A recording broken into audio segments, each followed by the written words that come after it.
panik berhamburan keluar dari sekolah. Beginilah kondisi saat gempa dengan kekuatan 3,4 magnitudo yang berpusat di Kabupaten Majene yang getarannya juga terasa di Mamuju pagi tadi. Akibat gempa tersebut, ratusan siswa SMA 1 Kecamatan Tapalang panik. Mereka berhamburan keluar dari ruangan belajar karena takut gedung sekolahnya roboh terkena gempa. Untuk mengantisipasi terjadi gempa susulan, anggota Korabel Tapalang bersiaga di sejumlah titik sekolah. Sejumlah sekolah juga terpaksa sementara meliburkan siswanya hingga kondisi aman.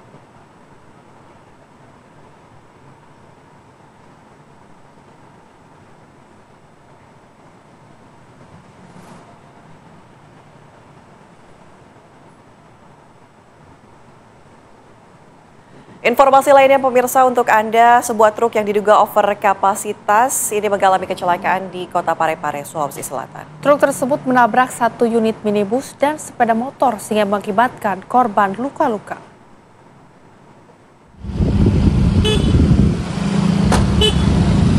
Truk ini tidak mampu menanjak di tanjakan Jalan Trans Sulawesi dan mengalami remblong sehingga lajunya mundur, serta menabrak satu unit minibus jenis Innova dan sebuah sepeda motor yang berada di belakangnya.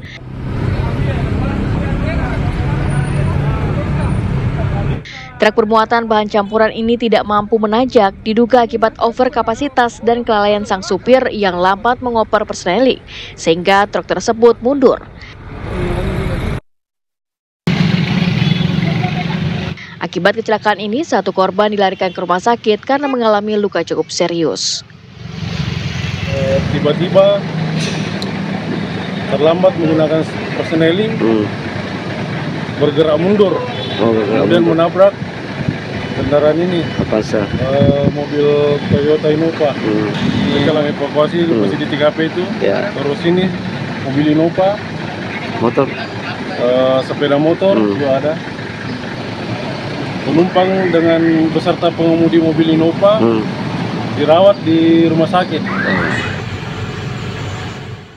3 kendaraan yang terlibat kecelakaan yaitu truk, minibus, dan 1 unit sepeda motor dievakuasi ke kantor Satuan Lalu Lintas Polres Parepare. Dari Parepare, Sulawesi Selatan, Rusli Jafar, TV One mengabarkan. Beralih ke Jawa Timur, pemirsa, seorang petani di Ngawi, Jawa Timur ditemukan tewas terlilit kawat beraliran listrik yang dipasang di sawah miliknya. Habis malam, pemirsa, warga Desa Beran, Kecamatan Kabupaten Ngawi dikejutkan dengan ditemukannya mayat petani di area usahawan desa. Mayat tersebut diketahui bernama Pairin. Saat ditemukan, jasad Pairin dalam kondisi telungkup di pinggiran sawah yang ditanami padi. Diduga korban tewas akibat tersengat listrik untuk jebakan hama tikus yang dipasangnya. Polisi yang datang ke lokasi kejadian langsung melakukan olah TKP, mengamankan barang bukti berupa perangkat dan gulungan kawat yang dipakai untuk jebakan tikus. Guna mengetahui penyebab pasti tewasnya korban, polisi membawa mayatnya korban ke kamar jenazah RSUD Suroto Ngawi untuk dilakukan visum. Pak, mau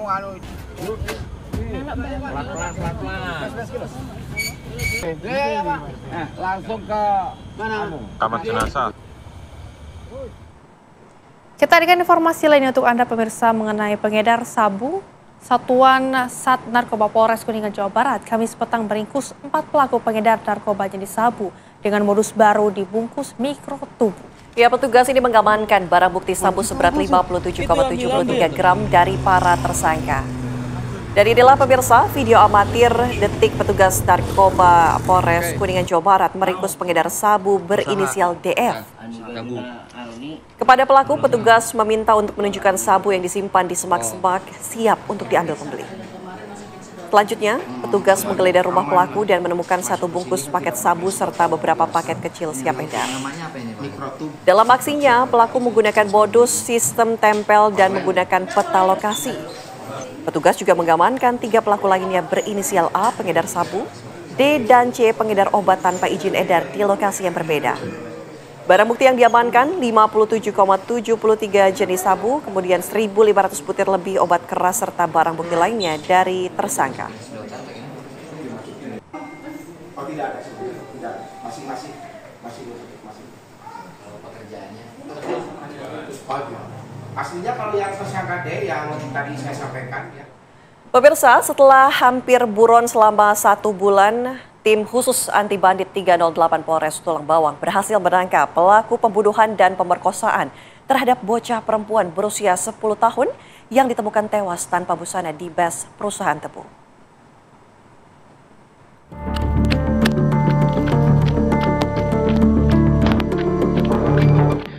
Tim khusus anti bandit TKP 308 Polres Tulang Bawang menggerebek Heri, pelaku pembunuhan dan pemerkosaan terhadap seorang anak di bawah umur bernama Rizky Alesya Zahra yang terjadi akhir Juni 2025 lalu. Langsung mobil. Kejadian tersebut terjadi di mes perusahaan tebu di Kampung Gunung Tapa, Kecamatan Gedung Meneng, Kabupaten Tulang Bawang, Lampung. Langsung bawa mobil. Heri yang merupakan warga Kampung Gaya Baru 3, Kecamatan Seputih, Surabaya, Kabupaten Lampung Tengah ini ditangkap pihak kepolisian saat sedang bekerja menanam tebu di areal PT Silva, Kecamatan Mesuji Timur, Kabupaten Mesuji, Lampung. Saat penangkapan pelaku, petugas dengan terpaksa menghadiahi timah panas ke kaki pelaku karena saat penangkapan Heri berusaha melarikan diri. Penangkapan pelaku ini berkat adanya laporan dari warga. Dalam laporan tersebut, warga melihat pelaku pemerkosa bocah 10 tahun ini sedang berada di wilayah lingkungan PT Indo Lampung. Memastikan bahwa informasi tersebut benar adanya, polisi langsung menuju ke tempat keberadaan pelaku pembunuhan itu. Dan benar saja, pria tersebut adalah Heri, sang pelaku pembunuhan dan pemerkosa bocah 10 tahun. Tak membutuhkan waktu lama, tim TKP 308 Polres Tulang Bawang langsung menangkap pria yang sudah buron usai melakukan tindakan kriminalnya itu. Pelaku pun langsung dibawa ke Polres Tulang Bawang untuk dilakukan pemeriksaan secara intensif. Ambulan, Pak. Diketahui korban sebelumnya dilaporkan hilang oleh pihak keluarga pada pagi hari usai berpamitan mandi di sungai. Pihak keluarga sempat menduga bahwa korban hanyut tenggelam di sungai. Setelah dilakukan pencarian, jasad korban akhirnya ditemukan dalam kondisi yang sangat memprihatinkan. Mayat korban ditemukan sudah tanpa busana pada Minggu malam 22 Juni 2025 di kamar mes tetangganya. Keluarga dan warga menduga korban dibunuh setelah diperkosa oleh pelaku. Treskrim Polres Tulang Bawang telah melakukan penangkapan terduga pelaku pembunuhan di kilometer 37 PT ILP Kecamatan Gedung Meneng, Kabupaten Tulang Bawang. Adapun kemudian pada saat ditangkap, pelaku ini melakukan perlawanan. Kemudian dengan petugas, kami kepolisian melakukan tindakan tegas terukur terhadap pelaku untuk melumpuhkan karena ada upaya perlawanan dari terduga pelaku. Pelaku akan dikenakan pasal 338 KUH Pidana dan pasal 81 ayat 5 junto pasal 76D Undang-Undang Perlindungan Anak dengan ancaman pidana mati, seumur hidup, atau pidana penjara paling lama 20 tahun. Dari Bandar Lampung, Lampung, Pujiansyah, Nanang, TV One mengabarkan.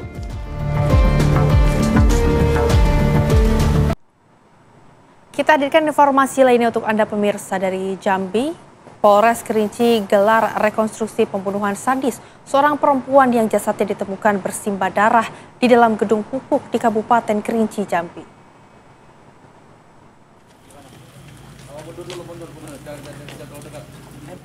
Dalam rekonstruksi reka ulang adegan pembunuhan seorang gadis di dalam gudang pupuk ini, polisi menghadirkan langsung tersangka bernama Agus Kurnia. Dalam rekonstruksi ini total ada 21 adegan yang diperagakan pelaku di hadapan pihak kepolisian. Dalam reka ulang adegan ini, pelaku secara detail memperlihatkan bagaimana dirinya membunuh korban dengan cara dipukul di bagian belakang kepala dan wajah korban berulang kali hingga korban meregang nyawa. Kasus pembunuhan ini berawal dari pertengkaran korban dan pelaku sehingga membuat pelaku sakit hati hingga menghabisi nyawa korban.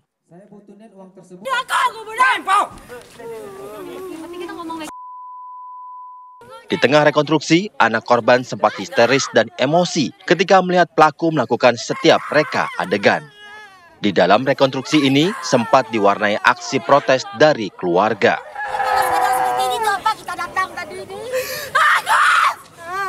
Keluarga korban yang diselimuti emosi karena perlakuan pelaku terhadap korban langsung memaki dan berusaha menyerang pelaku yang tengah digelandang petugas. Keluarga menuntut polisi mengusut tuntas kasus ini dan berharap pelaku dihukum seberat-beratnya. Keluarga, pelaku ini gimana? Mereka ulang lagi. Kami tidak terima. Nah, hukuman untuk pelaku ini gimana? Seumur hidup atau mati, itu sih. Dan kami minta kalau udah hukuman mati, kami minta seumur hidup. Mati. Kami minta nyawa, dibalas nyawa. Melaksanakan rekonstruksi terkait kasus pembunuhan atas nama tersangka AKS alias Agus. 21 adegan telah dilaksanakan di rekonstruksi ini. Untuk terkait masalah penyidikan, nanti mungkin penyidiknya atau kasat reskrim yang akan menjelaskan perkembangan terkait penyidikan kasus Agus. Itu bagaimana dilakukannya dalam mereka adegan tadi dia melakukannya? Tersangka AKS melakukannya dengan pertama dengan mendorong korban, kemudian memukul, kemudian memukul dengan kayu mengenai kepala maupun bagian muka dari korban.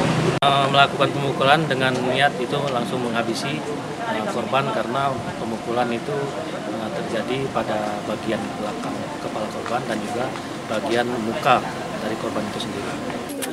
Atas perbuatannya, pelaku terancam pasal 338 KUHP tentang pembunuhan dengan ancaman hukuman 15 tahun penjara. Dari Kerinci Jambi, Arizal Antoni, TV One mengabarkan. Pemirsa, aksi pencurian kabel penerangan jalan umum di pinggir Jalan Jampea, Koja, Jakarta Utara terekam kamera pengguna jalan. Sesaat lagi informasinya untuk Anda di Apa Kabar Indonesia Siang.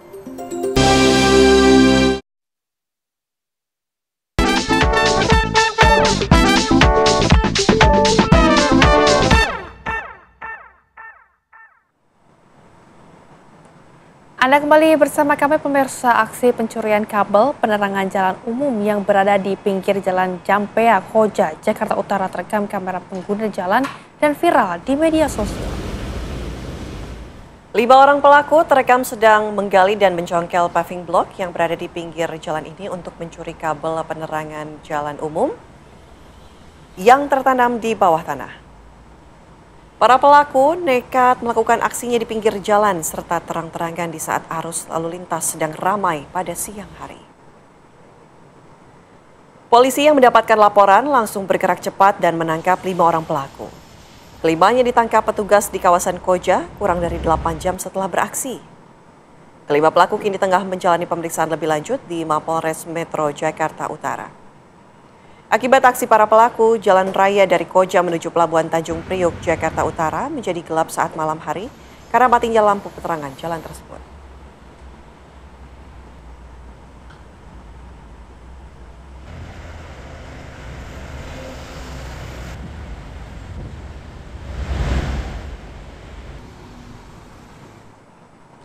Pemirsa, tangan kiri seorang pelajar siswa berusia 10 tahun di Makassar, Sulawesi Selatan ini tertusuk pagar besi saat bermain.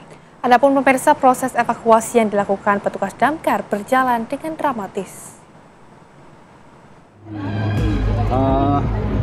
Bagaimana? Ini dulu saya potong. Ini selesai. Saking serunya saat bermain, seorang bocah berinisial RA berusia 10 tahun terjatuh dan tangan kirinya tertusuk pagar besi gerbang sekolahnya yang berlokasi di Jalan Arung Teko, Kecamatan Biringkanaya, Makassar, Sulawesi Selatan. Tim rescue Dinas Damkarmat Makassar yang menerima laporan langsung melakukan upaya evakuasi. Tangan bocah tersebut dibungkus kain dan kanebo agar tidak merasakan sakit saat pagar dipotong. Proses evakuasi berlangsung dramatis lantaran petugas harus berhati-hati saat menggerinda besi yang menusuk tangan sang bocah agar tidak bergetar dan membuat luka tusuknya semakin parah. Proses evakuasi berlangsung selama 10 menit. Setelah besi berhasil dipotong, siswa kelas 4 SD tersebut kemudian dibawa ke rumah sakit menggunakan mobil pemadam kebakaran. Kurang lebih itu sudah sampai 10 menit. Kita sudah potong semua besinya, korban sudah naik di mobil. Oke, kalau dari laporannya itu kenapa bisa sampai tertancap itu di situ itu anak-anak? Kalau informasinya itu Pak, dia setelah olahraga, dia main-main mungkin terpeleset, dia mau jatuh jadi tangannya yang menopang seperti ini. Itu pagar dari mana? Pagar rumah atau pagar? Pagar sekolah Pak. Kini sang bocah tengah menjalani perawatan di rumah sakit di Makassar. Rencananya dokter akan melakukan operasi pencabutan besi pagar yang menusuk sedalam 4 cm ke tangan sebelah kiri. Ya ampun dek, lain kali jika bermain lebih berhati-hati ya.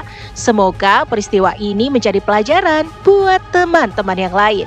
Dan semoga luka adik RA tidak parah dan bisa lekas kembali bersekolah. Dari Makassar, Sulawesi Selatan, Wawan Setiawan, TV One mengabarkan.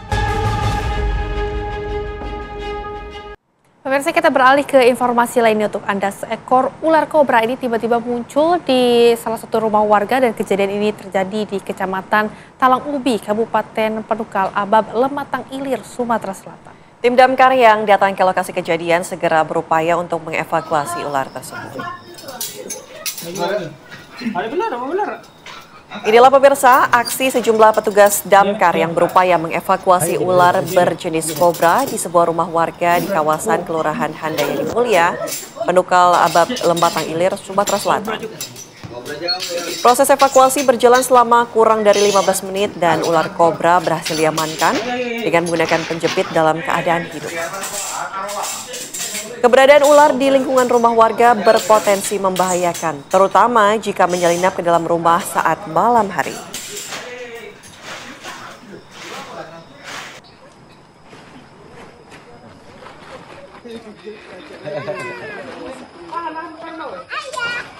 Cucu itu bi.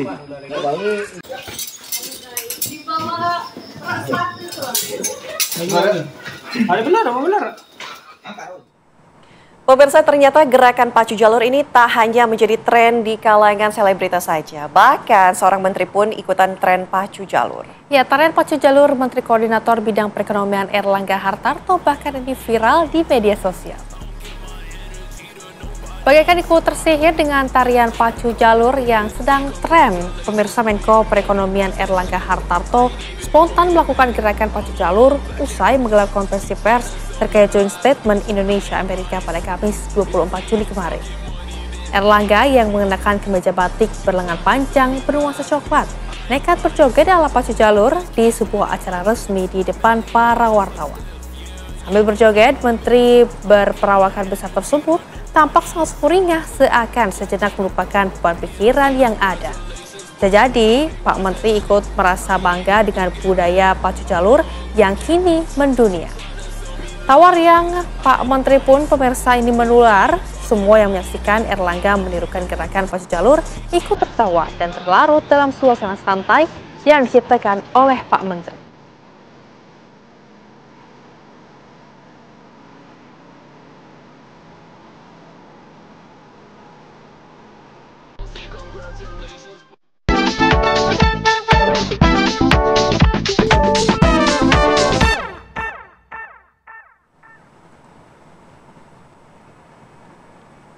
Pemirsa, kami harus jeda terlebih dahulu. Saya jeda Apa Kabar Indonesia Siang, saya akan menghadirkan beragam informasi untuk Anda sesaat lagi.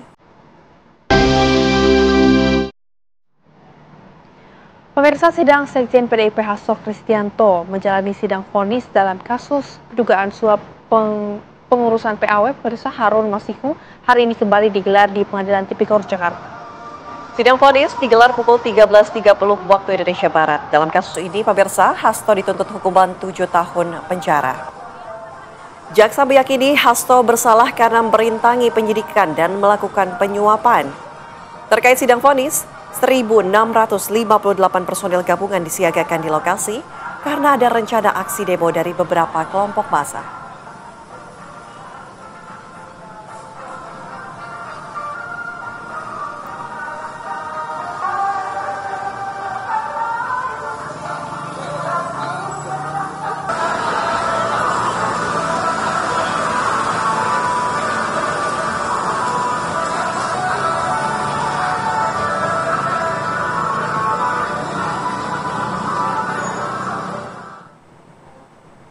Lalu pemirsa, bagaimana jalannya sidang vonis Hasto Kristianto? Kami ajak Anda langsung ke Pengadilan Tipikor, sudah ada rekan kami, Sekar Wanda di sana. Sekar, laporan Anda silakan.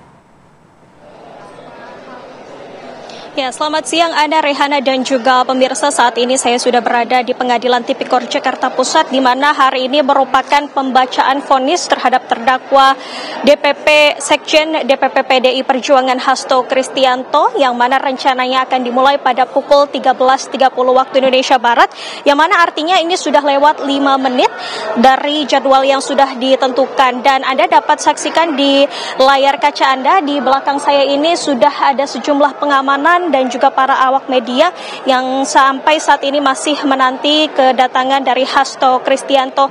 Adapun pembacaan vonis hari ini merupakan pembacaan terkait dugaan suap dan perintangan penyidikan dalam kasus yang juga menyeret nama Harun Masiku. Dan rencananya pada hari ini pembacaan vonis akan dipimpin langsung oleh Ketua Majelis Hakim Rios Rahmanto bersama 2 hakim anggota, yakni Sunoto dan juga Sigit Herman Binaji. Dalam dakwaan, Hasto disebut-sebut memerintahkan ajudannya merendam ponsel milik Harun Masiku ke dalam air, serta menyerahkan uang sebesar 600 juta rupiah kepada mantan Komisioner KPU Wahyu Setiawan. Sehingga Jaksa Penuntut Umum dari KPK sebelumnya menuntut Hasto dengan hukuman 7 tahun penjara dan denda 600 juta rupiah subsidiar 6 bulan kurungan. Sejak pagi hari tadi terpantau ratusan simpatisan dan juga pendukung Hasto Kristianto telah memadati halaman depan Pengadilan Tipikor Jakarta Pusat. Kendati demikian, sejumlah pengamanan ketat sudah dilakukan sejak pagi hari tadi, di mana ada sebanyak 1.685 personil gabungan dari kepolisian dan juga dari Satgas Gabungan yang juga berjaga agar nantinya jalannya persidangan dapat berlangsung dengan aman dan juga lancar. Sebelumnya, dari pihak kuasa hukum Hasto Kristianto, yakni Todung Mulya Lubis, ini memberikan pernyataannya kepada awak media sebelum dilakukannya persidangan, di mana ia menilai proses penyelidikan ataupun penyidikan terhadap kliennya ini cacat secara hukum dan menyangkut benturan kepentingan. Lantas ini juga akan menjadi hal yang dinanti-nanti baik dari pihak kuasa hukum dan juga para awak media, serta juga khususnya untuk Hasto Kristianto bagaimana nanti hasil dari pembacaan vonis yang akan dilakukan pada hari ini. Dan juga tadi kami juga memantau pendukung dari Hasto Kristianto sendiri ini mengenakan atribut bernuansa merah dan juga hitam, dan ini juga mereka merupakan gabungan dari para pendukung dari berbagai daerah yang merupakan aliansi dan juga relawan, dan mereka memberikan dukungannya terhadap Hasto Kristianto agar bebas dari segala tuduhan. Kemudian mereka juga datang dari dalam dan juga Pulau Jawa, dan mereka berasal dari Sukabumi, kemudian ada yang dari Tangerang, Yogyakarta, dan juga Surabaya, yang mana artinya banyak sekali atensi yang diberikan kepada Hasto Kristianto hari ini, dan banyak masyarakat yang juga berharap bahwa hasil pembacaan vonis hari ini dapat memberikan hasil yang terbaik.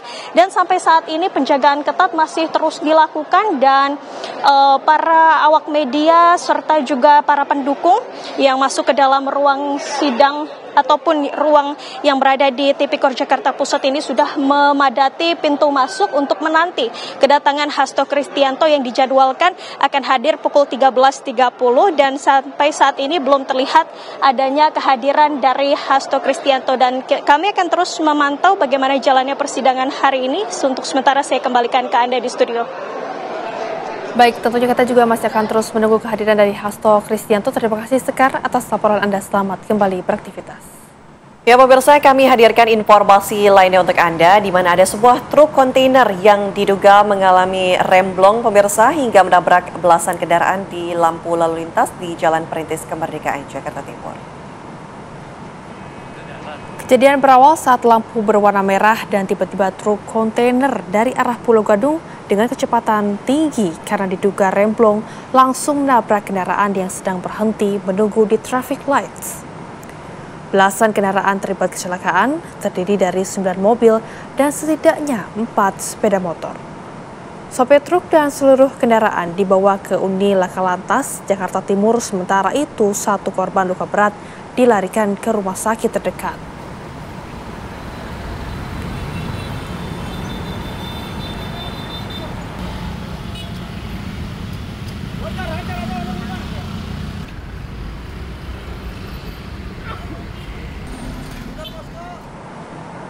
Kita hadirkan informasi lainnya untuk Anda pemirsa. Hingga saat ini kebakaran di lahan gambut di Desa Gambut Jaya, Kecamatan Sungai Kelap, Kabupaten Muaro Jambi belum juga dapat teratasi.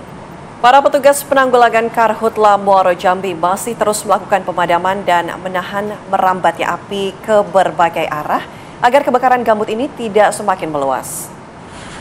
Para petugas kewalahan akibat api di lahan gambut di kawasan itu mencapai kedalaman hingga 30 meter. Sementara sumber air sulit didapatkan karena jarak yang jauh dari kanal. Sementara itu pemirsa, polisi tengah mendalami penyebab kebakaran hebat yang melanda kawasan lahan gambut di Muaro Jambi tersebut.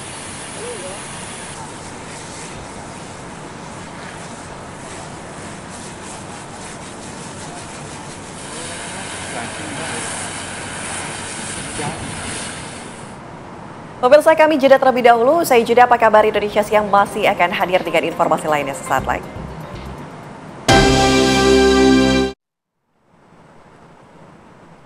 Terima kasih masih bersama kami. Pemirsa, informasi lainnya untuk Anda, ini adalah kondisi memprihatinkan masih menyelimuti dunia pendidikan di tengah peringatan Hari Anak Nasional. Salah satunya pemirsa yang dialami oleh Madrasah Ibtidaiyah Nahlatul Anwar Hayatul Jadidah yang terletak di Kampung Cimerak, Desa Marga Mulia, Kecamatan Cileles, Kabupaten Lebak, Banten.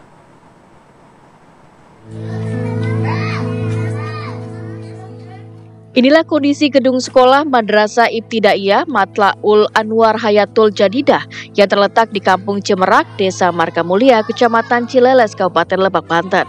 Bangunan sekolah yang rusak parah membuat kegiatan belajar mengajar berjalan dalam kondisi serba kekurangan dan tidak nyaman. Terlihat sejumlah kerusakan mulai dari ruang kelas yang nyaris roboh, atap bocor hingga meja dan kursi belajar yang tidak layak pakai. Ironisnya, siswa kelas 6 bahkan terpaksa belajar di saung karena ketiadaan ruang kelas.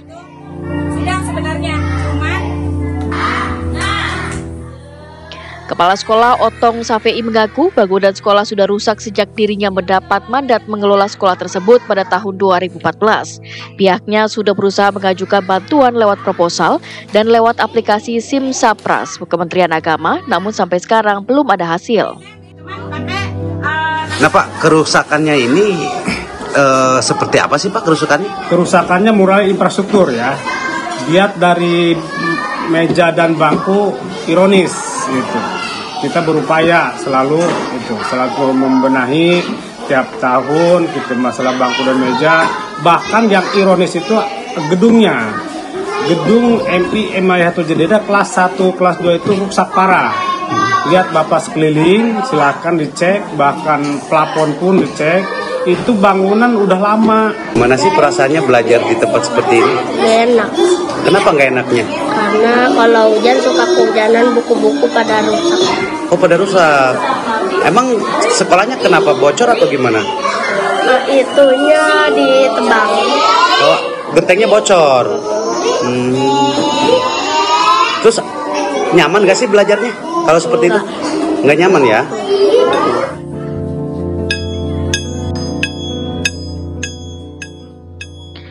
Ini menjadi salah satu potret buram pendidikan yang ada di Kabupaten Lebak, yang masih jauh dari pemerataan fasilitas pendidikan, terutama di daerah-daerah terpencil.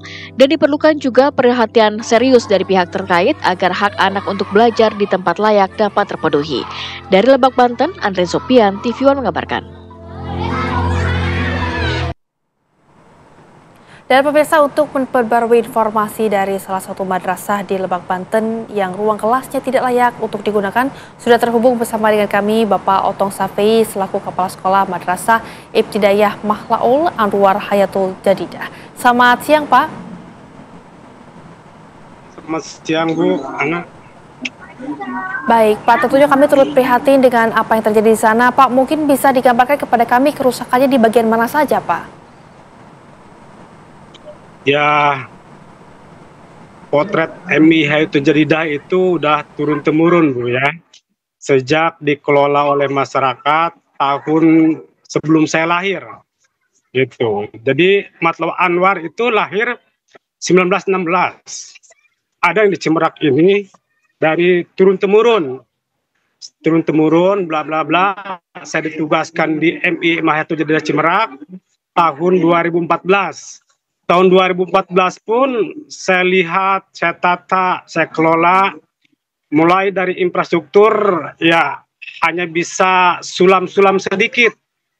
Bahkan saya ironis tahun 2018, 19 gitu. Ini bangunan mau roboh, bagaimana nih cik saya? Nah, dengan memberanikan diri, saya berutang ke toko.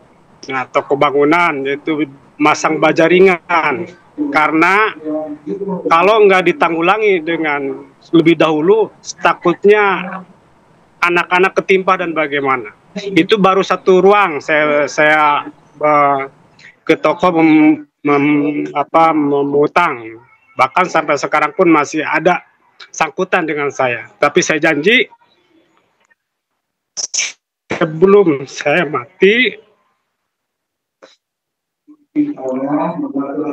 harus lunas. Nah, saat ini kelas 2 dan kelas 3, kelas 1, kelas 2 itu sangat ironis. Musim hujan kehujanan, musim panas agak kepanasan. Bahkan lebih ironis lagi, ini kelas 6 nggak kebagian ruangan. Karena ruangannya itu ada 5.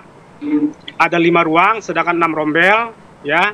Kelas 6 nggak kebagian ruangan, ada 20 siswa nggak kebagian ruangan, akhirnya ditempatkan nama saya di gazebo.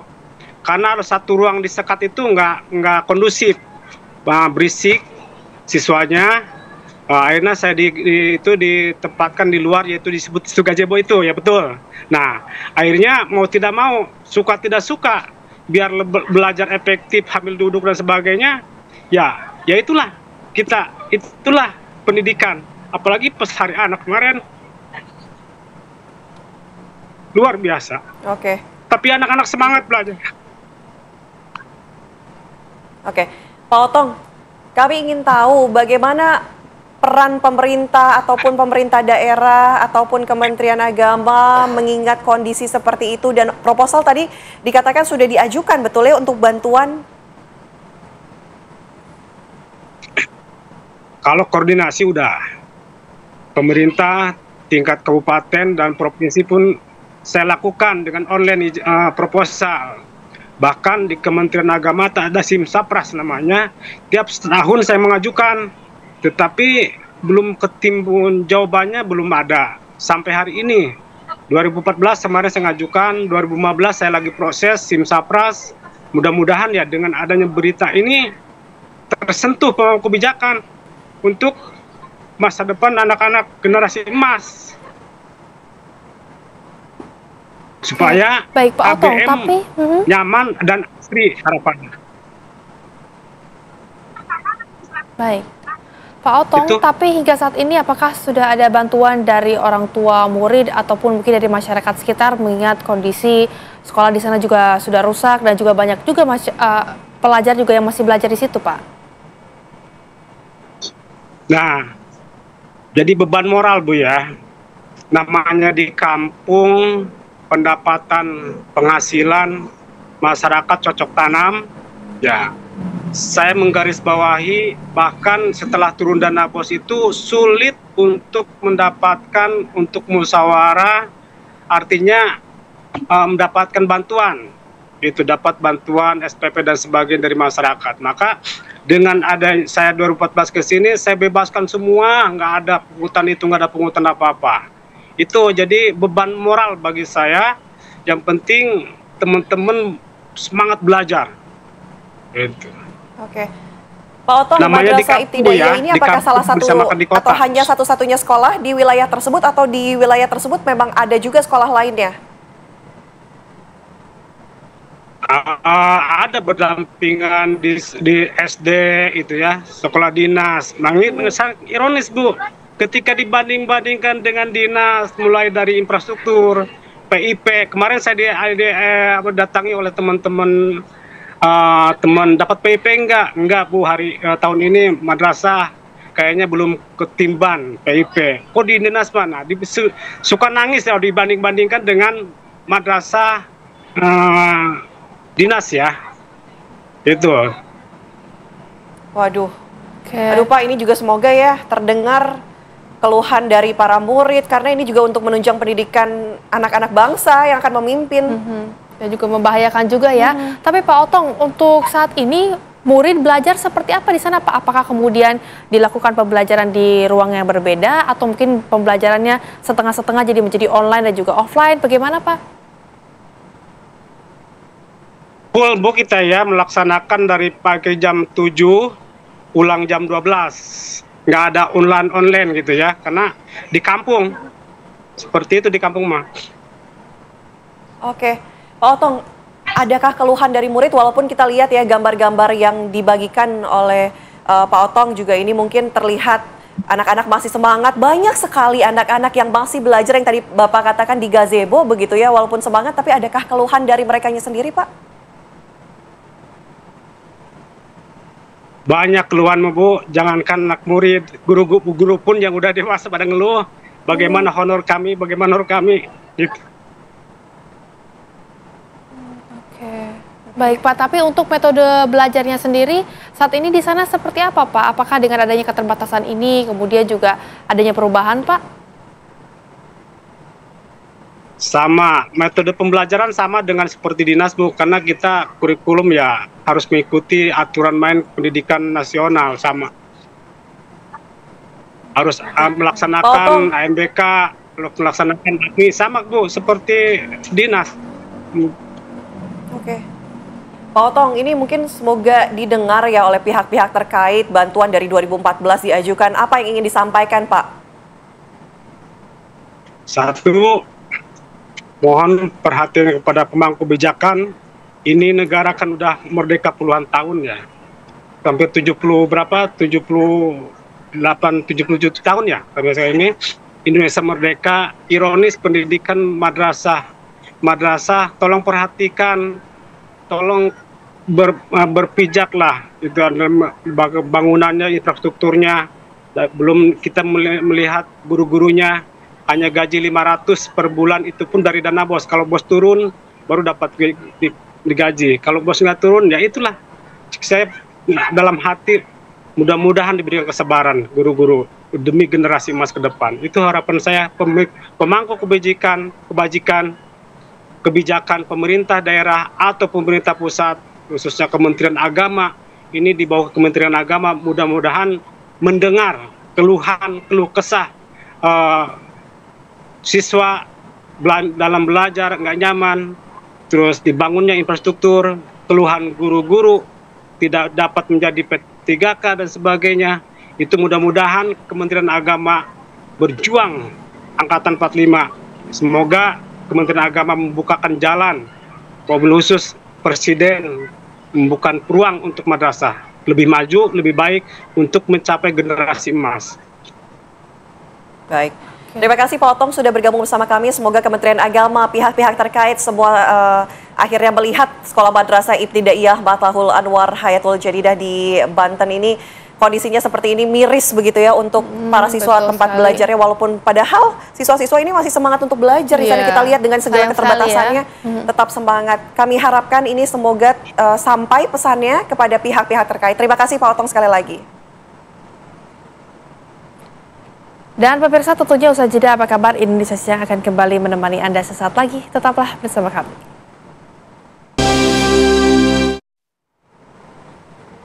Terima kasih masih bersama kami di Apa Kabar Indonesia Siang. Kembali kami hadirkan informasi untuk Anda pemirsa. Seorang pelaku jambret di Musi Banyu Asin, Sumatera Selatan babak belur diamuk warga. Pelaku ditangkap warga usai dirinya menjambret handphone genggam milik seorang pengendara sepeda motor.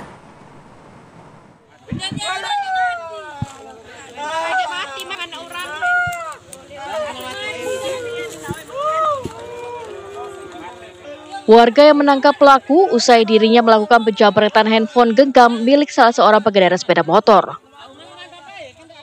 Lutfi, pelaku yang merupakan warga Kecamatan Sekayu, Musi Banyuasin, Sumatera Selatan, sebelumnya sempat berusaha kabur dan ditangkap warga hingga pelaku diikat di sebuah tiang besi.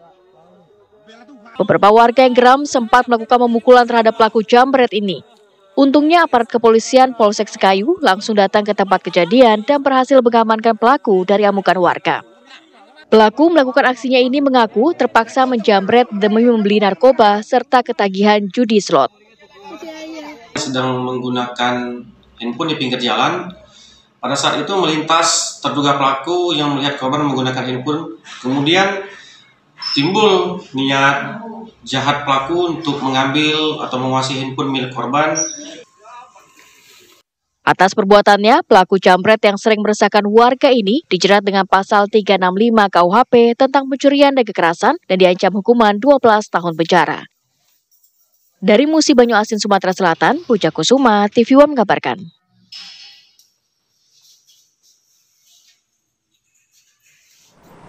Pemirsa, kita hadirkan informasi lain untuk Anda di siang hari ini. Gempa bumi dengan magnitudo 6,0 mengguncang Kabupaten Poso, Sulawesi Tengah pada hari Kamis kemarin. Pusat gempa tercatat tepat di Danau Poso dengan kedalaman 10 km. Pihak berwenang memastikan gempa ini tidak berpotensi menimbulkan tsunami.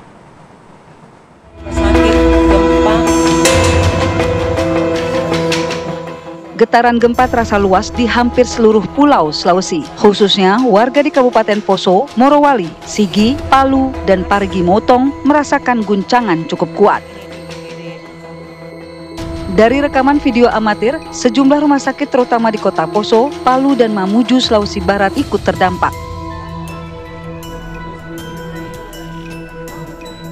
Pasien dan keluarga serta petugas panik saat kejadian.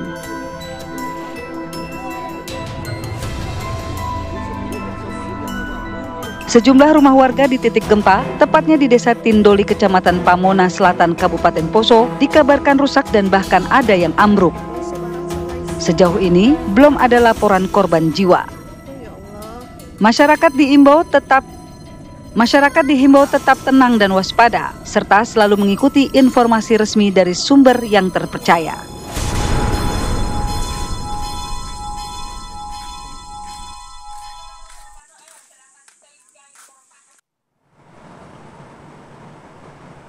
Pemirsa, untuk memperbaharui situasi terkini pasca gempa di Poso sudah ada rekan kami Abdi Bare. Silakan Abdi dengan laporan Anda, kondisi seperti apa saat ini?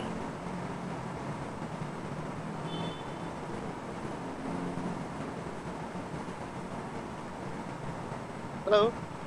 Ya, selamat siang Abdi. Ya, selamat siang.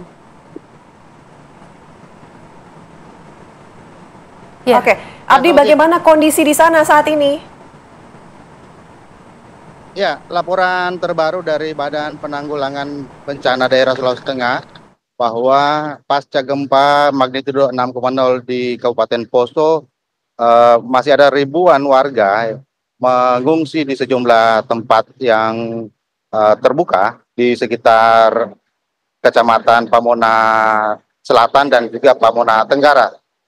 Data terbaru bahwa masih ada sekitar 2.000 warga yang masih berada di pengungsian karena gempa dengan magnitudo kecil masih saja terjadi di wilayah tersebut dengan titik-titik yang berbeda.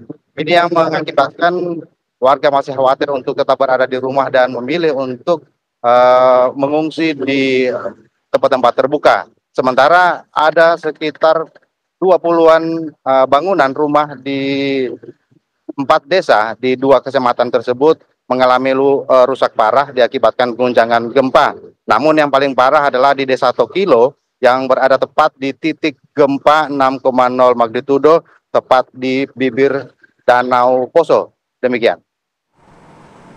Baik, Abdi, apakah ada fasilitas umum di sana yang rusak akibat dari gempa ini? Ya, laporan terbaru ada beberapa sekolah TK dan juga sekolah dasar yang mengalami retak, namun rumah ibadah dan juga beberapa fasilitas umum lainnya sampai saat ini belum ada laporan kerusakan, tapi dipastikan bahwa ada beberapa rumah warga yang hingga saat ini dalam kondisi rusak parah diakibatkan guncangan gempa. Bahkan ada satu rumah yang ambruk diakibatkan gempa yang terjadi semalam. Demikian. Abdi, adakah korban jiwa atau korban luka akibat dari gempa bermagnitudo 6,0 ini? Sejauh ini update yang kami terima bahwa belum ada korban meninggal dunia ataupun terluka akibat gempa, namun beberapa data yang kami peroleh dari aparatur desa setempat bahwa ada beberapa warga yang mengalami lecet akibat panik dan berlarian akibat gempa semalam. Namun ini bukan berarti terluka parah akibat gempa, tetapi karena akibat panik dan juga terjatuh saat mengungsi di tempat-tempat terbuka. Demikian. Sudah adakah bantuan yang diberikan kepada para korban yang terdampak, Abdi? Ya, sejak pagi tadi, bantuan yang disalurkan oleh pemerintah daerah, baik itu BPBD Provinsi Sulawesi Tengah, BPBD Kabupaten Poso sudah sampai ke lokasi-lokasi pengungsian, terutama di lokasi yang sangat terdampak akibat gempa, terutama dalam bentuk bahan makanan, pakaian, dan juga air minum yang sangat dibutuhkan oleh warga. Termasuk juga peralatan-peralatan bayi dan juga keperluan untuk bayi dan lansia yang hari ini berangsur-angsur masuk ke wilayah Kabupaten Poso, terutama di titik gempa di sekitar bibir Danau Poso. Namun ada beberapa hal yang dibutuhkan oleh warga, yaitu fasilitas kesehatan yang saat ini mereka minta untuk segera dibangun di lokasi-lokasi pengungsian, mengingat sampai hari ini, sampai jam ini warga masih berada di pengungsian meskipun kondisi saat ini di wilayah Kabupaten Poso sangat panas dan terik. Demikian. Baik, terima kasih laporan Abdi Bara langsung dari Poso. Semoga semuanya dapat kembali berjalan normal, semuanya juga tetap tenang, waspada, selalu ikuti arahan pemerintah. Terima kasih, selamat siang.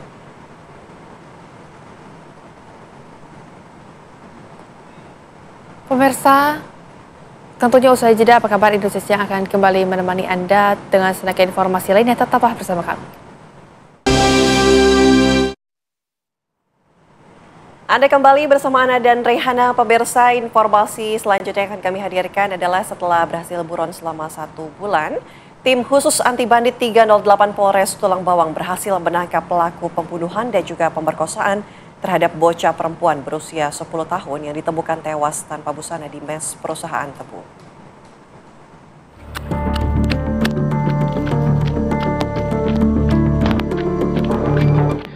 Tim khusus anti bandit TKP 308 Polres Tulang Bawang menggerebek Heri, pelaku pembunuhan dan pemerkosaan terhadap seorang anak di bawah umur bernama Rizky Alesya Zahra yang terjadi akhir Juni 2025 lalu. Langsung mobil. Kejadian tersebut terjadi di mes perusahaan tebu di Kampung Gunung Tapa, Kecamatan Gedung Meneng, Kabupaten Tulang Bawang, Lampung. Langsung bawa mobil. Heri yang merupakan warga Kampung Gaya Baru 3, Kecamatan Seputih, Surabaya, Kabupaten Lampung Tengah ini ditangkap pihak kepolisian saat sedang bekerja menanam tebu di areal PT Silva, Kecamatan Mesuji Timur, Kabupaten Mesuji, Lampung. Saat penangkapan pelaku, petugas dengan terpaksa menghadiahi timah panas ke kaki pelaku karena saat penangkapan Heri berusaha melarikan diri. Penangkapan pelaku ini berkat adanya laporan dari warga. Dalam laporan tersebut, warga melihat pelaku pemerkosa bocah 10 tahun ini sedang berada di wilayah lingkungan PT Indo Lampung. Memastikan bahwa informasi tersebut benar adanya, polisi langsung menuju ke tempat keberadaan pelaku pembunuhan itu. Dan benar saja, pria tersebut adalah Heri, sang pelaku pembunuhan dan pemerkosa bocah 10 tahun. Tak membutuhkan waktu lama, tim TKP 308 Polres Tulang Bawang langsung menangkap pria yang sudah buron usai melakukan tindakan kriminalnya itu. Pelaku pun langsung dibawa ke Polres Tulang Bawang untuk dilakukan pemeriksaan secara intensif. Pak. Diketahui korban sebelumnya dilaporkan hilang oleh pihak keluarga pada pagi hari usai berpamitan mandi di sungai. Pihak keluarga sempat menduga bahwa korban hanyut tenggelam di sungai. Setelah dilakukan pencarian, jasad korban akhirnya ditemukan dalam kondisi yang sangat memprihatinkan. Mayat korban ditemukan sudah tanpa busana pada Minggu malam 22 Juni 2025 di kamar mes tetangganya. Keluarga dan warga menduga korban dibunuh setelah diperkosa oleh pelaku. Treskrim Polres Tulang Bawang telah melakukan penangkapan terduga pelaku pembunuhan di kilometer 37 PT ILP Kecamatan Gedumeneng Kabupaten Tulang Bawang. Kemudian pada saat ditangkap, pelaku ini melakukan perlawanan. Kemudian dengan petugas, kami kepolisian melakukan tindakan tegas terukur terhadap pelaku untuk melumpuhkan karena ada upaya perlawanan dari terduga pelaku.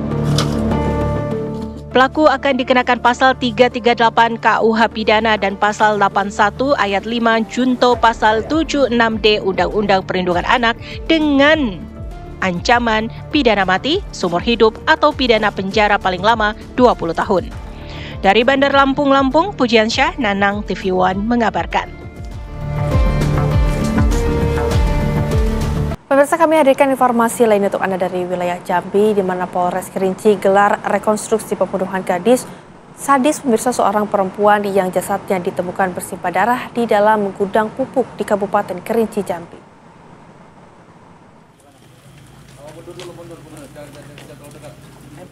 Dalam rekonstruksi reka ulang adegan pembunuhan seorang gadis di dalam gudang pupuk ini, polisi menghadirkan langsung tersangka bernama Agus Kurnia.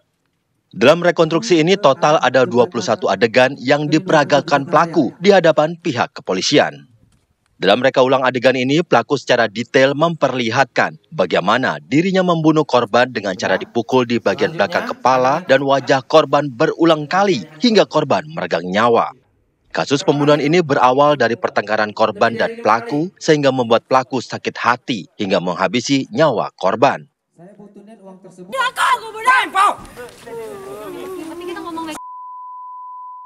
Di tengah rekonstruksi, anak korban sempat histeris dan emosi ketika melihat pelaku melakukan setiap reka adegan. Di dalam rekonstruksi ini sempat diwarnai aksi protes dari keluarga.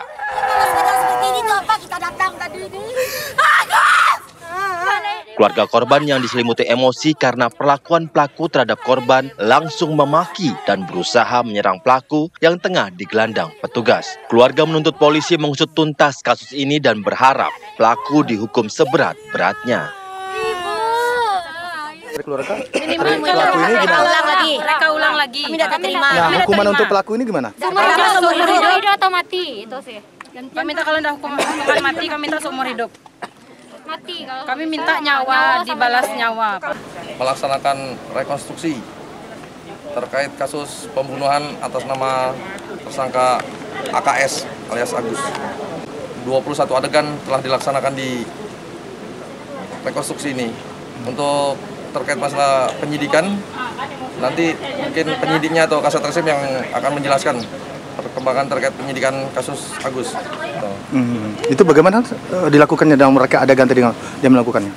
Tersangka AKS melakukannya dengan pertama dengan mendorong korban, kemudian memukul, kemudian memukul dengan kayu mengenai kepala maupun bagian muka dari korban.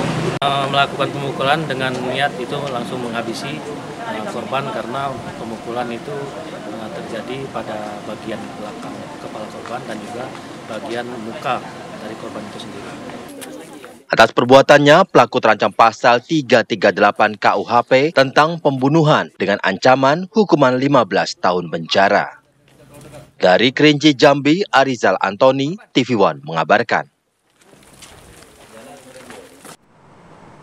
Pemirsa, Kabupaten Nagan Raya Aceh memberikan gelar kehormatan Ampon Cie atau Raja Tertua kepada utusan Presiden Bidang Ketahanan Pangan Muhammad Bardiono. Pemberian gelar tersebut dilakukan dalam rangka hari ulang tahun Kabupaten Nagan Raya yang ke-23 tahun. Dengan pemberian gelar ini, pemerintah Kabupaten Nagan Raya berharap Muhammad Bardiono bisa membantu kesejahteraan bagi warga. Pemberian gelar adat tersebut diharapkan utusan Presiden bisa menjadi jembatan antara pemerintah kabupaten dan juga pemerintah pusat. lagi berubah.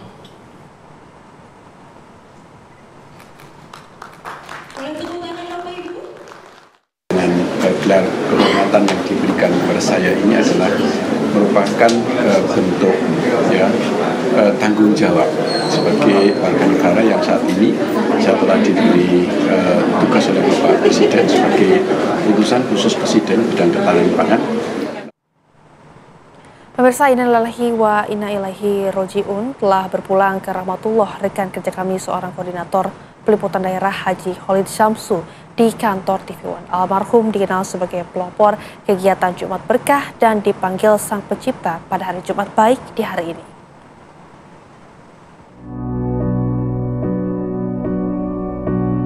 Lihat belakang saya ini pemirsa, ada yang orang-orangnya dari Mekah Al-Mukarramah, Khalid Syamsu, Angga Ikra Negara, TV One mengabarkan.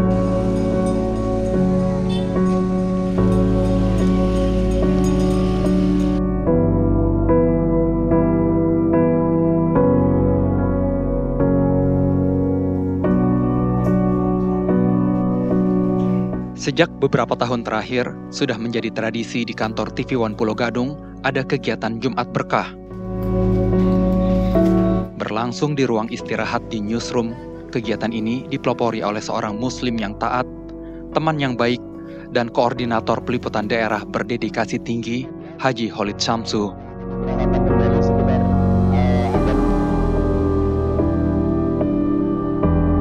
Di kantor TV One, hari Jumat seolah identik dengan Haji Khalid Syamsu. Kehadirannya selalu dinanti, membawa penganan Jumat Berkah yang seketika akan menyebar keceriaan bagi rekan-rekan kerja yang mulai merasakan lapar menjelang siang.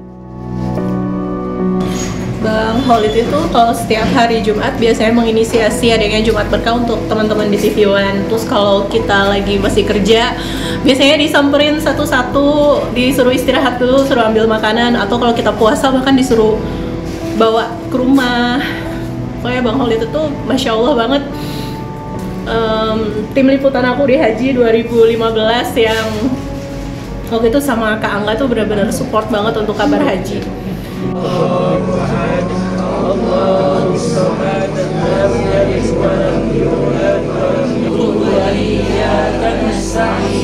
Harus dimakan sebelum sampai pukul 16. Dari Mekah Al-Mukarramah, Khalid Syamsu, Angga Ikra Negara, TV One mengabarkan.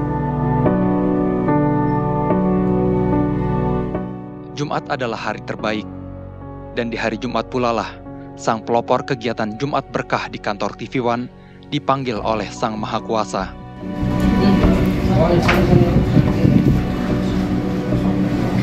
Ruangan ini setiap Jumat biasanya penuh keceriaan teman-teman TV One berbagi Jumat Berkah. Tapi tidak untuk Jumat ini, karena pelopor kegiatan yang mulia ini, Haji Khalid Syamsu, hari ini sudah tidak lagi bersama kami. Selamat jalan Haji Khalid, semoga mendapat tempat terbaik di sisi Sang Penguasa kehidupan. Harus dimakan sebelum sampai pukul 16. Lihat belakang saya ini pemirsa, ada yang orang-orangnya kan sejumlah kawasan di terminal Sip Amir, di kawasan Sip Amir Masjidil Haram. Lihat, badai dan banyak sejumlah bus yang tidak harus beroperasi pemirsa. Dan inilah cuaca iklim yang tidak menentu di kota Mekah Al-Mukarramah. Dari Mekah Al-Mukarramah, Khalid Syamsu, Angga Ikra Negara, TV One mengabarkan.